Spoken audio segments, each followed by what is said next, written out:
ಸರಿ, ಸಹಜವಾಗಿ ನೀವು ಆಪ್ತರು ಕುತೂಹಲ ಇರುತ್ತೆ ಹೇಗಿದ್ದಾರೆ ಅನ್ನುವಂಥ ಕೇಳುವಂಥದ್ದು. ತರುಣ್ ಅವ್ರು ಹೋಗಿ ಭೇಟಿ ಮಾಡಿ ಬಂದರು. ಸೊ ಮದುವೆಗೆ ಆಶೀರ್ವಾದ ಕೂಡ ತಗೊಂಡು ಬಂದರು.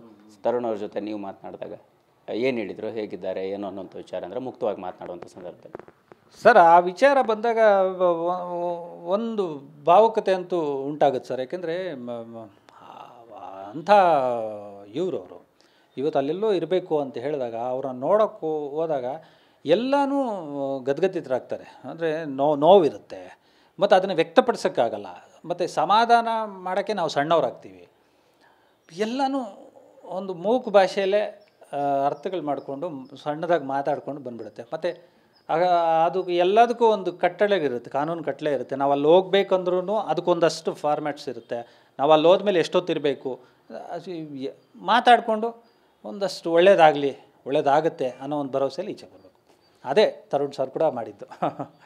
ಸರ್ ಇದೆಲ್ಲದರ ಜೊತೆಗೆ ತರುಣ್ ಸರ್ ವಿಚಾರ ಬಂದಾಗ ಒಂದಿಷ್ಟು ಕೈ ಘಟನೆಗಳ ಜೊತೆಗೆ ಸಿಹಿ ಸುದ್ದಿಗೂ ತಂಡದ ಭಾಗ ಆಗಿದ್ದೀರಿ ನೀವು.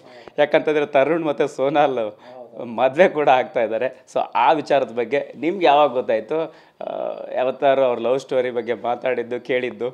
ಯಾಕಂದರೆ ತರುಣ್ ಅವ್ರ ಜೊತೆ ತುಂಬ ಆಪ್ತರು ನೀವು. ಹಾಗೆ ಮತ್ತು ಸೋನಲ್ ಮಂತ್ಯಾರು ಅವರು ಫಸ್ಟ್ ಒಂದು ಚಿಕ್ಕ ಸಿನಿಮಾ, ಅಂದರೆ ಚಿಕ್ಕ ಸಿನಿಮಾ ಅನ್ನೋದಕ್ಕಿಂತ ಹೆಚ್ಚಾಗಿ ಒಂದು 2-3 ಸಿನಿಮಾ ಮಾಡಿದರು.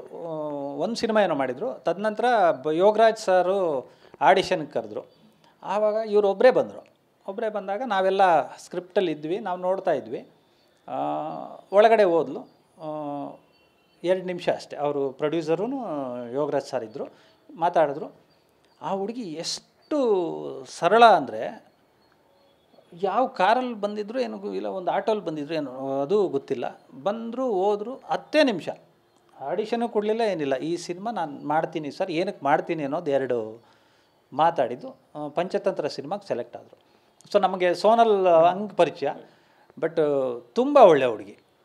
ಸಿನಿಮಾ ಆದಮೇಲೆ ಯೂಶ್ವಲಿ ಸಿನಿಮಾ ಹೀರೋಯಿನ್ಗಳು ಅಂದಾಗ ಆ್ಯಕ್ಟ್ ಮಾಡಬೇಕು, ರಿಲೀಸ್ ಆಗಬೇಕು, ಇಷ್ಟೇ ಇರ್ತಾರೆ. ಬಟ್ ರಿಲೀಸ್ ಆದಮೇಲೆ ಎಷ್ಟು ಓಡಾಡಬೇಕು, ಎಷ್ಟು ಜನರನ್ನ, ಎಷ್ಟು ಚಾನಲ್ಗಳನ್ನ, ಎಷ್ಟು ಯೂಟ್ಯೂಬರ್ಸ್ನ ಭೇಟಿ ಆಗಬೇಕು, ಅದು ಎಲ್ಲ ವಿಚಾರದಲ್ಲೂ ಸೋನಲ್ಲು. ನೀವು ಹೇಳ್ದಂಗೆ ನಮಗೆ ಈ ಲವ್ ಸ್ಟೋರಿ ಗೊತ್ತಿರಲಿಲ್ಲ. ತರುಣ್ ಸರು ಕಾಟೇರ ಸಿನಿಮಾ ಮಾಡುವಾಗ ಕತೆ, ಸಂಭಾಷಣೆ, ಸಂಗೀತ ಇದರಲ್ಲೇ ತಲೆ ಕೆಡ್ಸ್ಕೊಂಡಿರೋರು. ಪಾಪ ಅವ್ರಿಗೆ ಯಾವಾಗ ಸಿಗ್ತೋ ಗೊತ್ತಿಲ್ಲ ಟೈಮ್ ಲವ್ ಮಾಡೋಕ್ಕೆ. ಬಟ್ ನಮಗೆ ಗೊತ್ತಿದ್ದು ರಾಬರ್ಟ್ ಟೈಮಲ್ಲಿ ಸೆಟ್ಟಲ್ಲಿ ದರ್ಶನ್ ಸಾರೇ ತುಂಬ ಅಂದರೆ ಮುದ್ದಾಗಿ ಕಾಲು ಎಳಿತಿದ್ರಂತೆ ತರುಣ್ ಸರ್ನ. ನೋಡಪ್ಪ ನಿಮ್ಮ ಹೀರೋಯಿನ್ ಬಂದ್ಲು ಹಂಗೆ ಹಿಂಗೆ ಅಂತ. ಬಟ್ ಅದರಲ್ಲಿ ತಂಗಿ ಪಾತ್ರ ಇವ್ರದ್ದು, ಸೋನಲ್ ಅವ್ರದ್ದು.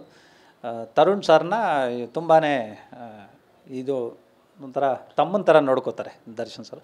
ಸೊ ತಮ್ಮನಿಗೆ ಯಾವ ರೀತಿ ಹುಡುಗಿ ಇದ್ದರೆ ಚೆನ್ನಾಗಿರುತ್ತೆ ಅನ್ನೋದನ್ನು ಅವ್ರ ಪಾಪ ಅವ್ರ ಸ್ಟೈಲಲ್ಲಿ ಹೇಳೋರು. ಸೊ ಅದು ನಮ್ಮ ಕಿವಿಗೆ ಬಿದ್ದಿತ್ತು. ಅದಾದಮೇಲೆ ಈಗಲೇ ನೀವು ಹೇಳಿದಾಗೆ 9ನೇ ತಾರೀಕು ತರುಣ್ ಸರ್ ಅನೌನ್ಸ್ ಮಾಡ್ಕೊಂಡ್ರಲ್ವ ಸೋಷಿಯಲ್ ಮೀಡ್ಯಾದಲ್ಲಿ, ಅಂದರೆ ನನ್ನ ಜೀವನದ ನಾಯಕಿ ಈಕೆ ಅಂತ, ಅಲ್ಲಿಂದ ಗೊತ್ತಾಯ್ತು ಅಷ್ಟೇ. ಫೈನಲಿ ಇಬ್ಬರು ಒಪ್ಪಿದ ನಂತರ, ಇದು ಸಹಜವಾಗಿ ಸುದ್ದಿ ಬಂದ ನಂತರ ನೀವು ಅವ್ರ ಜೊತೆ ಮಾತನಾಡಿದ್ದು, ಸೋನಾಲ್ ಅವ್ರು ಏನು ಹೇಳಿದ್ರು, ತರುಣ್ ಸರ್ ಏನು ಹೇಳಿದ್ರು ಅನ್ನೋದು? ನಾನು ಅದೇ ರೇಗಿಸ್ತಿದ್ದೆ. ಹೀರೋಯಿನ್ ಆಗಬೇಕು ಅಂತ ಬಂದು ಡೈರೆಕ್ಟ್ರನ್ನೇ ಎಂಗೇಜ್ಮೆಂಟ್ ಮಾಡಿಕೊಂಡೆ ಮದುವೆ ಆಗ್ತಿದ್ಯಾ ಅಂತ. ತುಂಬ ಖುಷಿ ಅವರಿಬ್ಬರ ಪೇರು. ಮತ್ತು ತರುಣ್ ಸಾರು ಯಾವುದೇ ಒಂದು ಕಲ್ಮಶ ಇರದೇ ಇರೋವಂತಹ ಒಂದು ನಿರ್ದೇಶಕ. ಅವ್ರ ಮೇಲೆ ಯಾವುದೂ ಆ ಥರದ್ದೊಂದು ಇದಿಲ್ಲ. ಅಂದರೆ ಆ ಡೈರೆಕ್ಟ್ರ್ ಹಂಗಂತೆ, ಈ ಡೈರೆಕ್ಟ್ರ್ ಹಿಂಗಂತೆ ಅನ್ನೋದು ಇದೆಯಲ್ಲ, ಅದು ಯಾವುದೂ ಇಲ್ಲ. ಆಯಪ್ಪನೂ ಅಷ್ಟೇ, ಬೆಳಗ್ಗೆ ಎದ್ದರೆ ರಾತ್ರಿ ಮಲಗೋವರೆಗೂ, ತಿರ್ಗಾ ಬೆಳಗ್ಗೆ ಎದ್ರೂ ಸಿನಿಮಾ ಅಂತಲೇ ಇರ್ತಾರೆ. ಅವ್ರು ಮಾಡಿರೋ ಚಿತ್ರಗಳೇ ಅದಕ್ಕೆ ಸಾಕ್ಷಿ. ಚೌಕ, ರಾಬರ್ಟು, ಕಾಟೇರ. ಸೊ ನಮಗೊಂದು ನಮ್ಮ ಚಿತ್ರರಂಗಕ್ಕೆ ಅದು ಅವ್ರ ತಂದೆ ದೊಡ್ಡ ನಟರು ಸುಧೀರ್ ಅವರು, ಅವ್ರ ಮಗ ಅವ್ರದ್ದೊಂದು ಇದಿರುತ್ತಲ್ಲ, ಅದನ್ನು ಕಂಟಿನ್ಯೂ ಮಾಡ್ಕೊಂಡು ಬರೋದು. ಈಗ ತನ್ನ ಕೈ ಹಿಡಿತಾ ಇರೋಳು ಕೂಡ ನಾಯಕಿ. ಅದೊಂದು ಚೆನ್ನಾಗಿದೆ ಸರ್. ಅಂದರೆ ಅದೊಂದು ನೀವು ಹೇಳ್ದಂಗೆ ಅದೊಂದು ಸಿಹಿ ಸುದ್ದಿನೇ ಸರ್.